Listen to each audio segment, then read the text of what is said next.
De la noche de los tiempos hemos sido visitados, ¿vale? Y nuestro país no iba a ser menos, ¿vale?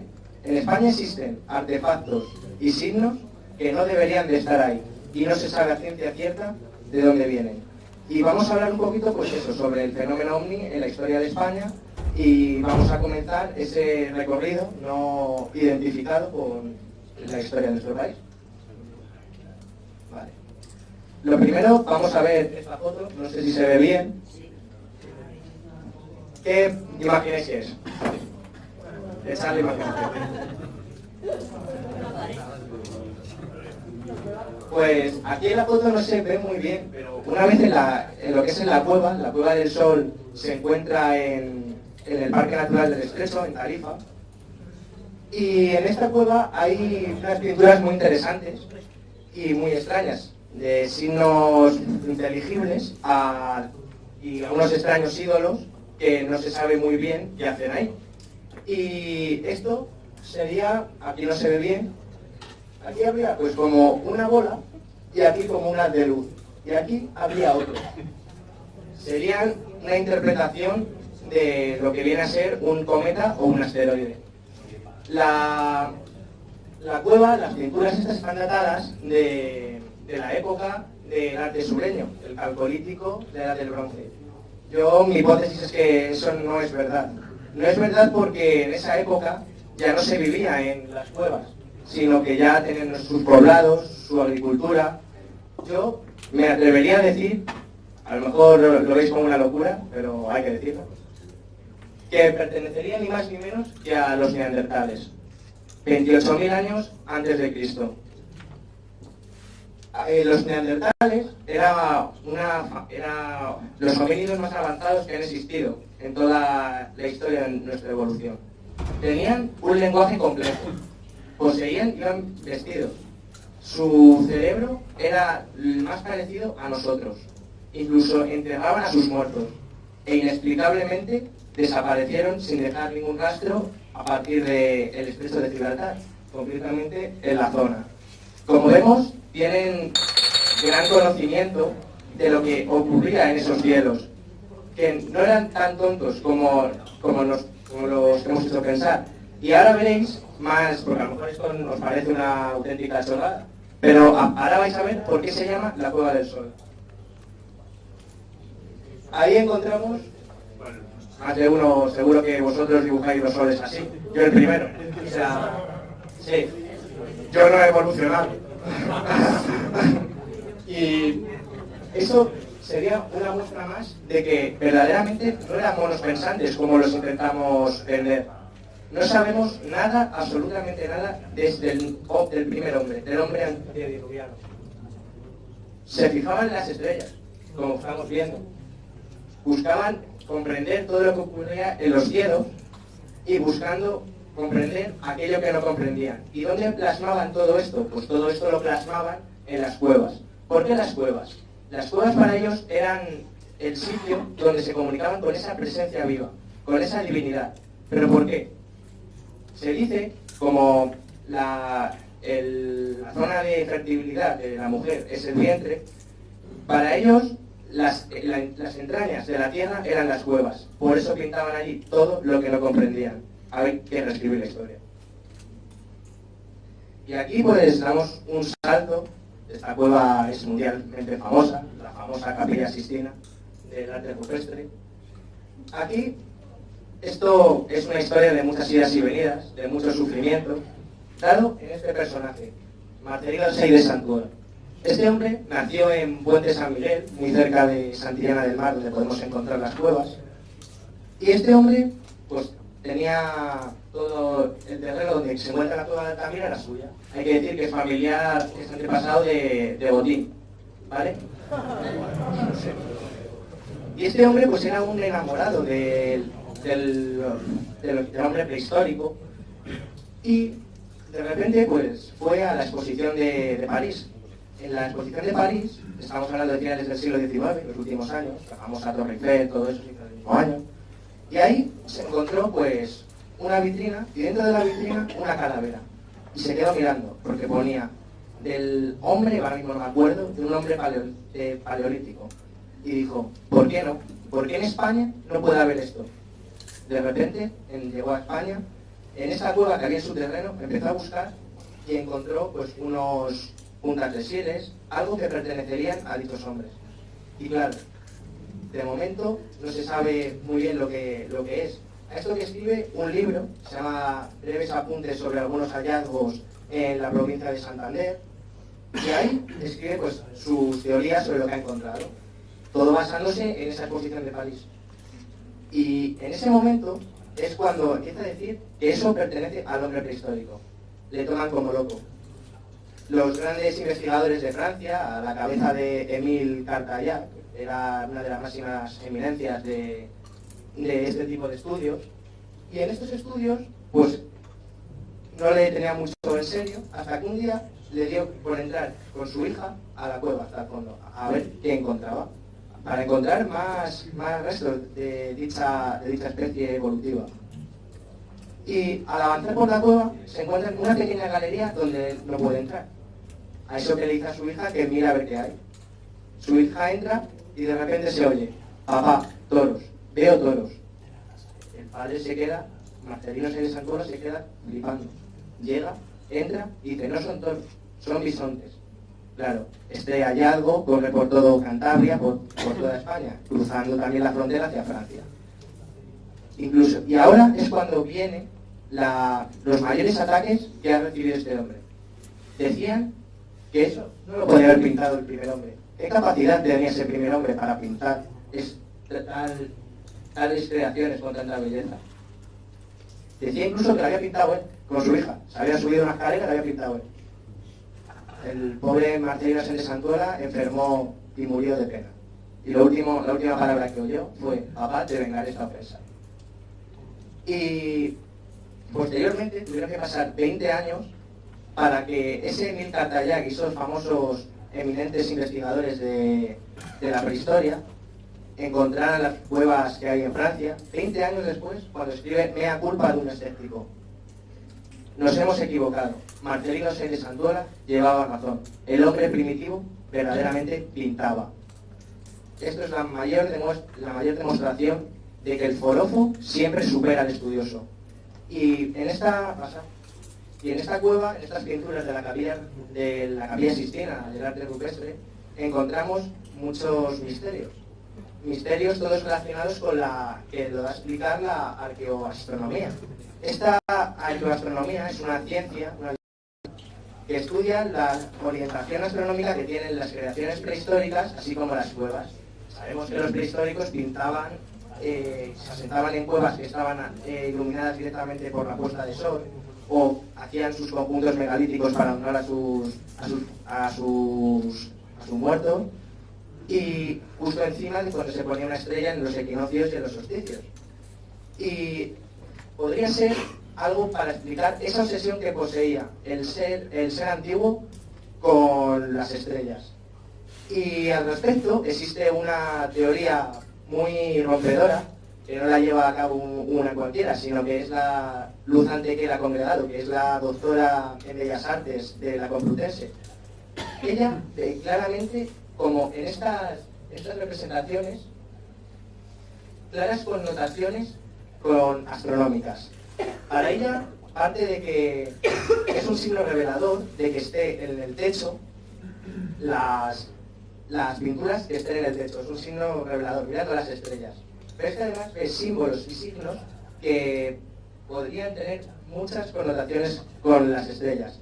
Y nos podemos fijar bien, podría ser la constelación, podría encajar más o menos con la constelación de la Vía Láctea. Podemos encontrar aquí la Osa Mayor, aquí las misteriosas Sirio, que tanto tienen que ver con esas pirámides de Egipto, incluso el cinturón de Orión, que está por aquí. Todo eso tiene mucho que ver, muchos misterios. Esto puede demostrar que no eran tan tontos como los vendemos, ni tan tontos, ni tan monos pensantes. Y ahora damos un vuelco sobre este gran enigma, el enigma vasco. El enigma, se sabe que los vascos es un pueblo muy misterioso y enigmático, porque si vemos las raíces, la comparamos con los rasgos de los demás peninsulares, vemos que sus rasgos, tanto occipital, tanto la forma y todo, son diferentes. Incluso el idioma. El idioma, justo cuando se creó el íbero, y todo esto es igual, el íbero no se sabe si es un idioma o no. Antes de que existiera el latín, el euskera ya existía. Incluso se puede encontrar ciertas semejanzas y ciertas similitudes con un lenguaje que se encuentra por la zona del Cáucaso y todo eso. Y además, todo esto podemos encontrarlo también en leyendas de la época. Puede ser un típico tópico, se puede de los vascos, que dice que la chanson de Roland, esa famosa canción de Roland, que es como el mío Cid de Francia, dice que Roldán, al cruzar los Pirineos en la zona de Pamplona, se encontró con unos seres muy fuertes que no usaban armas, usaban piedras. Se liaron a pedradas con los franceses y no quedó ni uno. Llevamos ahí el típico tópico de los vascos. Pero para ello también hay que ver la mitología de los vascos. Para mí, el norte de España, como bien sabéis, es lo único que queda de esa España tradicional, donde se intentaba buscar explicación a aquello que no tenía ninguna razón aparente a través de seres fantásticos. La mitología vasca es increíble. Y el ser principal es el Mari. El Mari sería pues como la diosa de la naturaleza, de la madre tierra. Y su esposo sería este ser, el Sugar. El Sugar puede tener doble etimología. Puede venir de Sugare Ar, que es una serpiente macho, o Suagar, que es bola de fuego. Bola de fuego, ¿por qué? Se dice que este ser, mientras que el Mari es la diosa de la tierra, este ser sería el que daría vueltas sobre la tierra.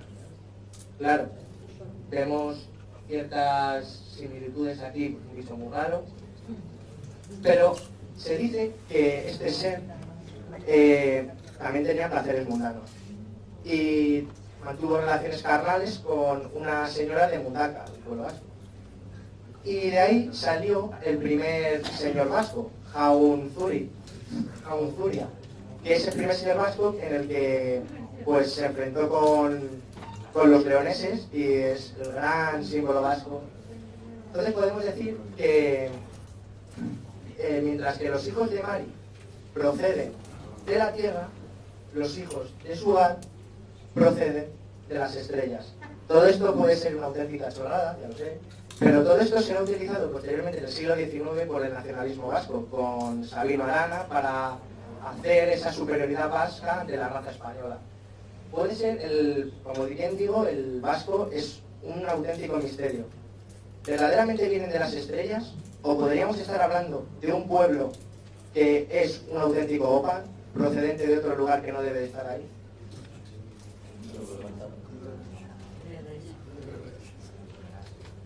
Y ahora vamos a meternos ya porque hay ciudades que se han fundado gracias a la visión de un ovni.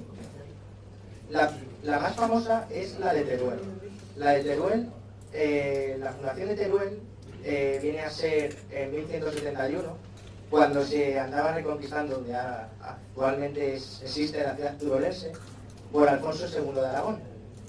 Sabéis que en esa época la gente era muy iconoclasta, necesitaban una señal por la cual poder fundar ahí una ciudad y además poder luchar contra ese enemigo y darle más motivación. A esto que se encontraban en los montículos de la ciudad de Teruel, Alfonso II con su mesnada, cuando de repente ven encima de un montículo un toro que mueve las astas. Misteriosamente, dentro de las astas hay una estrella que sigue al compás que el toro mueve las astas. Todo esto deja alucinados al ejército, a todos los hombres de Alfonso II, y lo ven como una señal. Y ahí fundarán la ciudad de Teruel. Teruel viene de toro, y Huel de Actuel, que era como se llamaban las estrellas según estos personajes que la vieron. Vaya ustedes a saber dónde sacaron eso. Y claro, ahora todo esto pasó pues, de generación en generación. En 1177 se hicieron los pueblos de la ciudad y podemos ver que se adquirió dicho acontecimiento, dicho hito, para hacer el escudo y los símbolos de Teruel. Pero es que, pasa por favor, en 1177, el 6 de enero, concretamente el día de la Epifanía, ocurre algo exactamente igual en Cuenca. En Cuenca, el 6 de enero se encuentra la zona siendo reconquistada, esta vez no por Alfonso II de Aragón, sino por Alfonso VIII de Castilla.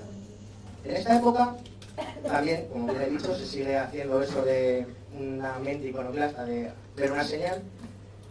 Y, como vemos, en el escudo de Cuenca aparece una estrella. Bueno, una estrella y un grial. Lo del grial no tiene nada que ver con...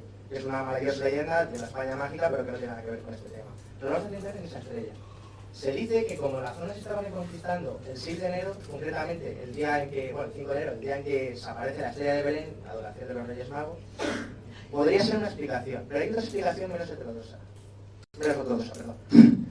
Pues aquí se dice que ese día Alfonso VIII soñó que se le aparecía la Virgen, pero no la Virgen de cualquier manera, sino una luminaria que se movía en el cielo como intentando decirle algo. Él lo interpretó de esta manera. Pero no es lo único relacionado con el ovni que encontramos en Cuenca, sino fijaros en esta catedral. Aquí dentro encontraremos algo.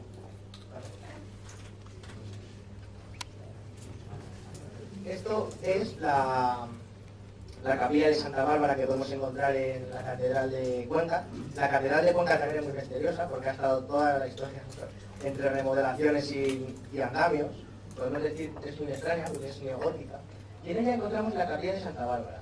Santa Bárbara, no sé si lo sabéis, es la santa del trueno, santa del valle.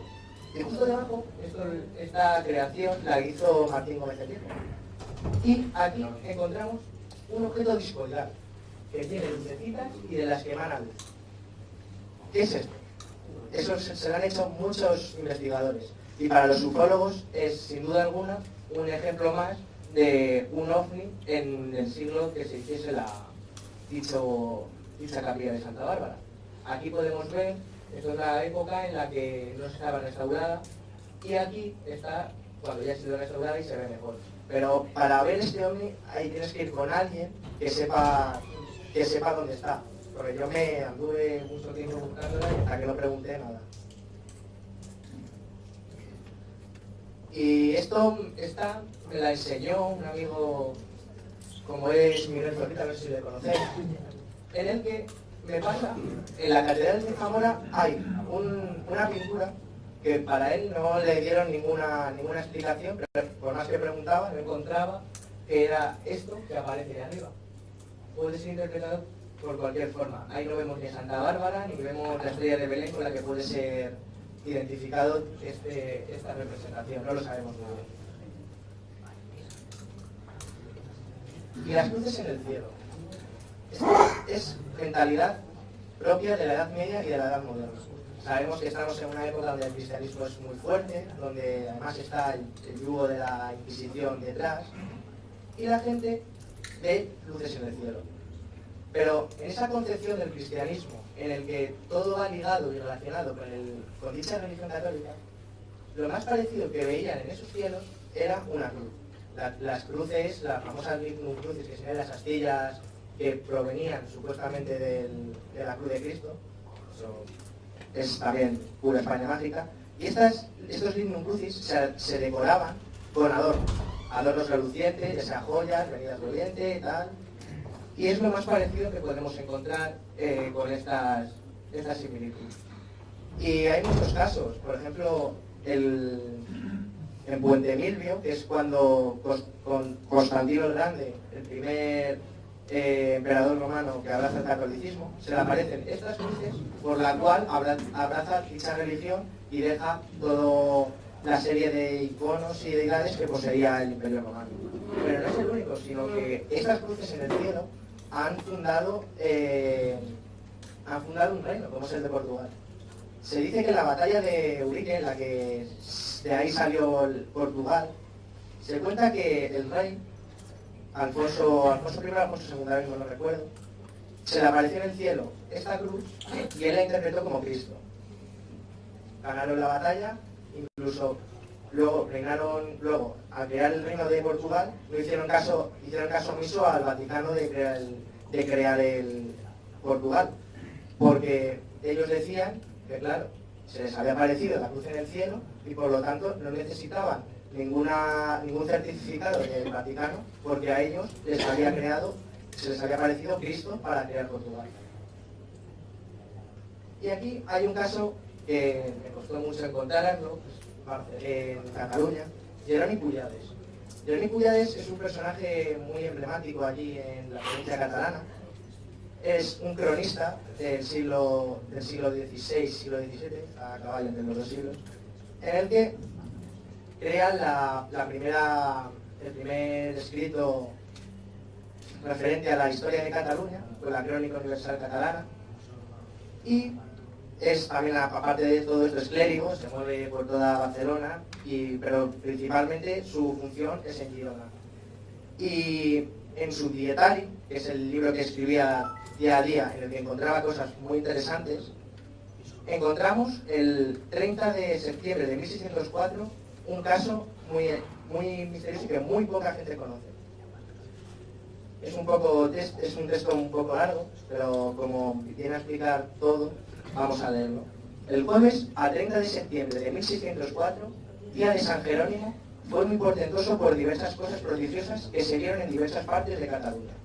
Porque en la mañana ya clara, en la villa de Pons, o cerca de ella, en la zona de las Belianas, todo el obispado de Urgel se vieron en el aire, pero muy bajos, cerca del suelo, grandes escuadrones de gente de armas que batallaban con gran furor y ruido de armas. Y los primeros que descubrieron esto fueron unos que trabajaban en una esclusa y acabaron en la villa de Pons, de donde salió una gran multitud de gente que vieron dicho portento. Igualmente, esa misma mañana, desde la ciudad de Barcelona y sobre ella, viniendo de la costa de Levante tirando a la parte de poniente, se vieron pasar en el aire un ramo de pájaros parecido a estorninos, los cuales eran de gran grosor y negrón de unos cuerpos, pero de muchas piernas y alas como de langosta. Igualmente, en la noche de la tierra, los de tierra descubrían sobre el monasterio de San Jerónimo de Valdebrón unos grandes rayos de fuego como habacas, muy clareando, y los del mar vieron más allá. En fin, todos las vieron y lo hicieron a vuelta de la montaña. Dios por su misericordia nos castigue según nuestros pecados. En este mes de septiembre han preservado las mismas enfermedades del mes de agosto recién pasado. ¿Cómo podemos interpretar esto? ¿Qué es lo que vio este personaje en el cielo? ¿Qué son esos artefactos que chocan en el aire de Cataluña? No se sabe muy bien. Lo que sí se puede saber es que lo vio todo Cataluña y además la zona donde este personaje se movía era el bosque de Urgel. El bosque de Urgel, podemos decir que es un punto caliente del fenómeno ovni. Yo he tenido la oportunidad de entrevistar no solo a gente que vive por el bosque de Urgel, sino por las costas de Girona. Y al decirle esto, ellos me comentaron, es que esto es normal, vemos los famosos OSNIs, esos objetos submarinos identificados. Y te lo dicen muy tranquilos, son pescadores, dicen, yo lo he visto, pero es que mis abuelos también lo han vivido. Un auténtico misterio que sigue siendo en los cielos de Cataluña. Y ahora vamos a pasar a un personaje que ya se mueve por Madrid, que es José de Pellicer Osa. Él era un cronista de la época, además de filólogo, poeta, como podemos ver en ese libro que encontramos aquí, Avisos históricos, es culteranismos, y además hay un apartado en el que defiende a Góngora. Y en este diario de avisos, pues es lo más parecido que podemos encontrar ahora mismo a un periodista. Un periodista, pero a ver, cuenta cosas en su opinión y la objetividad brilla por su ausencia. Y hay, concretamente, el 5 de mayo de 1641, en Madrid, este hombre con sus escritos llegó a ser cronista real, dice así: este domingo 5, cerca de las 9 de la noche, apareció un globo de fuego o luz que venía desde Levante, y atravesando Madrid, dio tanta luz, el espacio que duró que no fue poco, como la del sol en un día nublado. Pasó por sobre Palacio y se deshizo entre la Priora y el Parque. Andan varios juicios de astrónomo. Esto, hay gente que yo se lo he enseñado y dice que podía ser un asteroide que ha pasado o cualquier otro cuerpo celeste. Yo me decanto más que no, porque dice que se queda suspendido un momento, sin moverse. Y a esto que lo ve toda la ciudad de Madrid. No tiene mucho sentido porque los asteroides no pasan y de repente se quedan quietos y desaparecen así porque sí. Ahí hay claras nubes. Y este es un caso que encontré en en unos archivos nacionales en Toledo, donde me topé con esto. Ovni de la Calahorra en 1768, en el que se cuenta que el 18 de septiembre de 1768, siendo como las 6:03 de la mañana, estando muy serenada y clara, se apareció en el horizonte de la villa de Calahorra, del Marquesado de Cañete, Reino de Granada, un globo tan cristalino como el agua más pura, de figura de una gran botella, con el cuello retortoso y dilatado, saliendo por encima de la Sierra Nevada por la parte meridional de esta villa y llevando su rumbo con bastante velocidad hacia el septentrional, donde están las tierras de Baza, llevando delante lo grueso este fenómeno y lo delgado detrás como centelleando, dejando conforme caminaba 2 líneas de espeso humo que se conservaban separadas, hasta que se deshizo el globo, convirtiéndose en fuego y chispas, a manera de que las arrojan los cohetes que llaman luces o lágrimas sobre las sierras de Baza. Al parecer, de los que lo vieron, con más reflexión pasando por encima de esta población y al instante de deshecho del globo, se sintió un estruendo espantoso a manera de un gran trueno, y corrió las propias líneas de humo reduciéndolas a una, desvaneciéndose esta poco a poco rato, siendo este ruido tan extraño a las gentes que las dejó llenas de pavor y pasmo, notando que al pasar por encima de esta vía se retumbaran sus edificios. Tuvo igual duración el trueno que el fenómeno, y en todo sería 6 minutos a corta diferencia. Está comparando, es interesante la mentalidad de la época, cómo se compara lo que viene a ser un globo de fuego con un rayo. Véase aquí la concepción de la época y de intentar explicar aquello que no comprendían mediante símbolos que verdaderamente sí poseían. Y el caso, este es un periódico, el Diario Mercantil de Cádiz. Para muchos es considerado, para mí no, obviamente, el primer documento fehaciente por el cual se crea un fenómeno ovni en nuestro país. Posteriormente de este vendría el famoso de Villaviciosa de Odón, pero yo me centro en este, el Diario de Cádiz. El 17 de febrero de 1826 cuentan que pocos días antes en el campo de Criptana se había visto un objeto luminoso en los cielos, que había cruzado todo el campo de Criptana. Lo describen como si fuese una bola de fuego extraordinaria. Pasó y lo vio todo el campo de todos los habitantes de aquella zona manchega. Pero yo particularmente no lo considero un documento como tal, porque podría tener una explicación de ser un cuerpo celeste, ya sea un cometa, una estrella fugaz, cualquier tipo que sí puede tener explicación. Y después del siglo XIX pasamos al mítico siglo XX. El siglo XX. Aquí mucha gente sabe de esto. Y tiene pues como ese boom. El boom sucede en el 47, cuando Kenneth Arnold es perseguido por unos objetos misteriosos en América. Pero aquí esos misteriosos artefactos ya habían aparecido en la Guerra Civil Española. En la Guerra Civil Española, poco después de empezar, en Pollensa, es una base que hay en Mallorca. En ella estaba tomada por los nacionales, cuando de repente ven en el cielo que se acercan unas bolas muy misteriosas.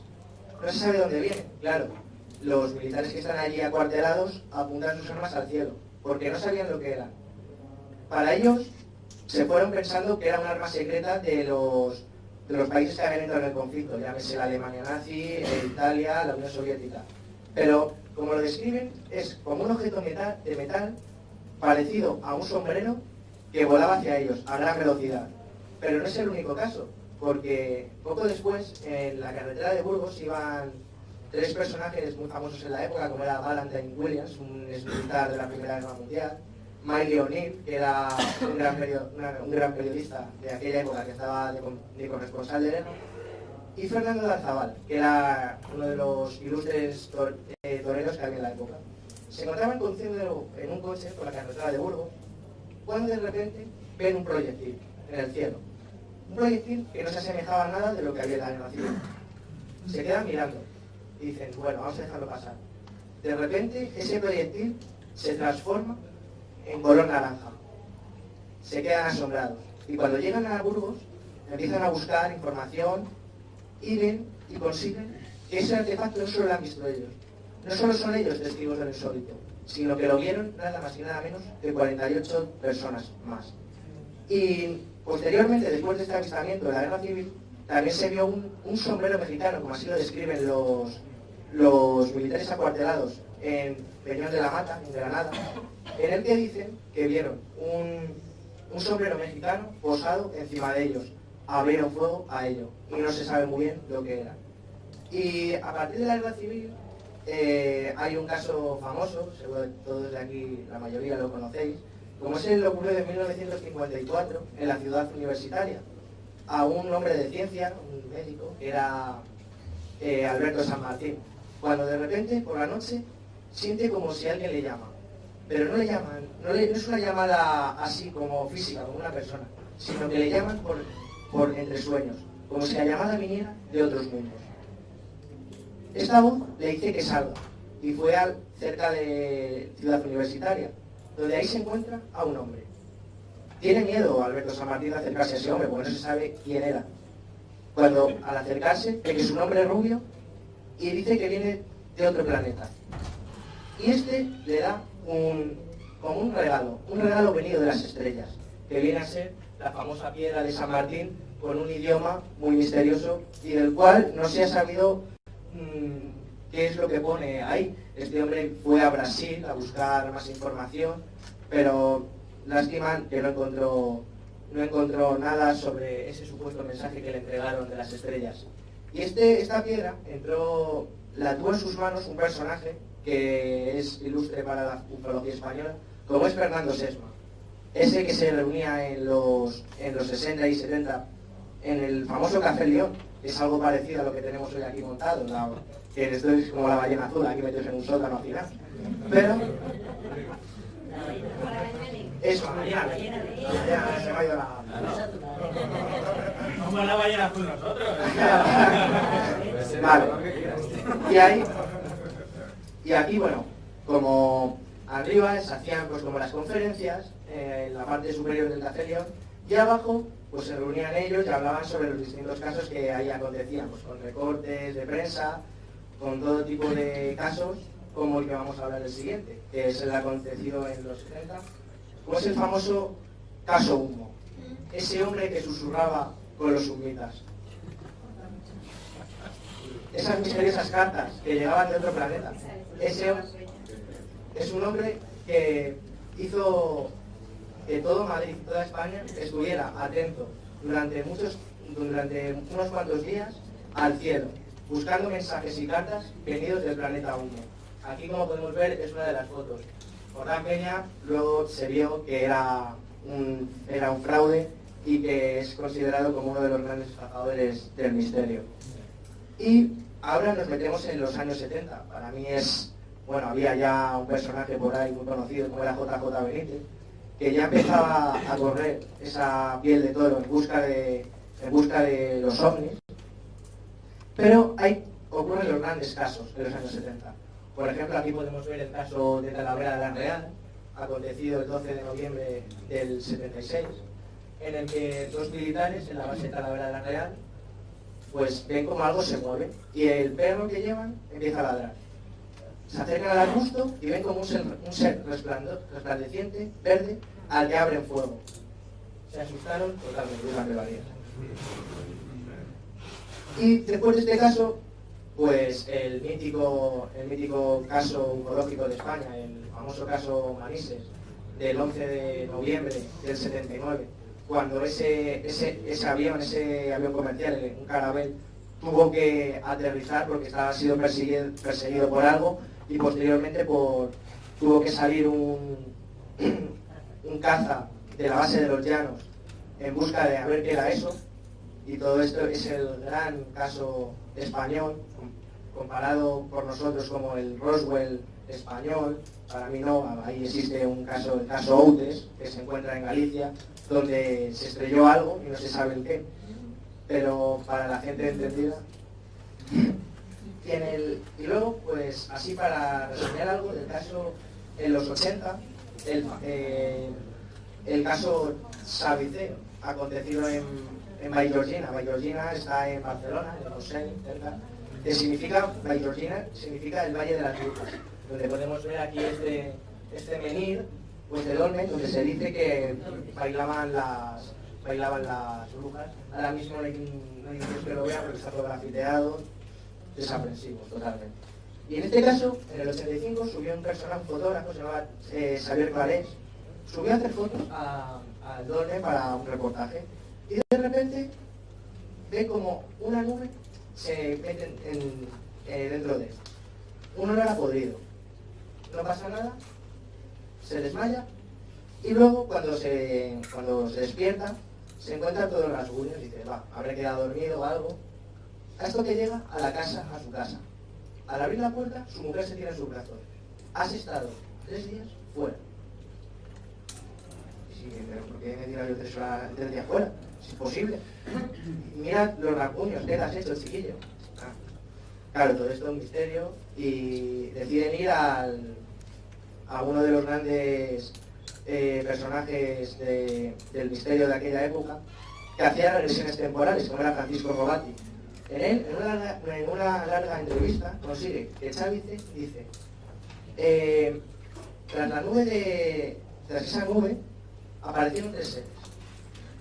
En estos 3 seres te conducieron a una sima que estaba cercana allí, de ahí todos los rasponazos. Y en esta sima hicieron experimentos contigo. Experimentos que no sabían, que tú no querías que te hicieran, pero que sentías tanta paz interior que te dejaste hacerlos. Es uno de los grandes hitos ufológicos de nuestra España ufológica y que además no es muy conocido. Y tras estos casos pues llegamos al siglo XX y aquí le hago una pregunta. ¿Qué nos deparará el siglo XXI? ¿Qué será lo que nos deparará? Para mí hay cosas positivas porque estamos teniendo muchos avances tecnológicos, estamos consiguiendo llegar a otros planetas, del modo que nosotros estudiamos otros planetas, ellos nos pueden estudiar a nosotros fácilmente.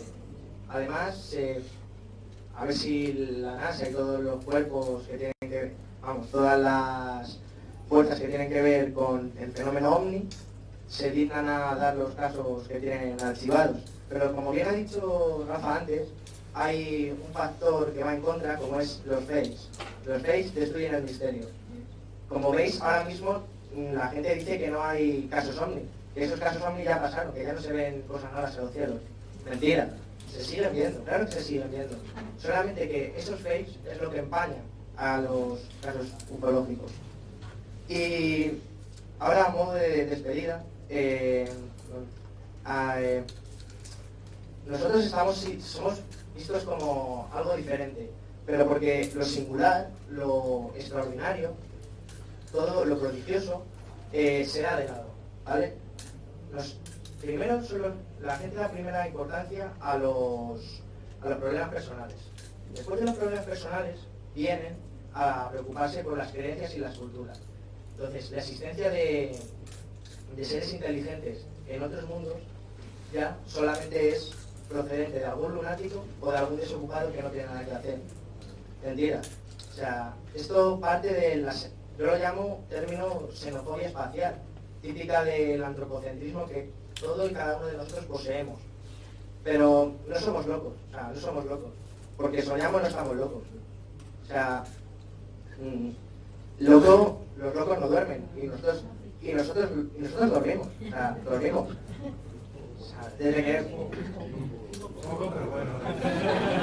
Entonces, la explicación, o sea, sería ¿de dónde vienen?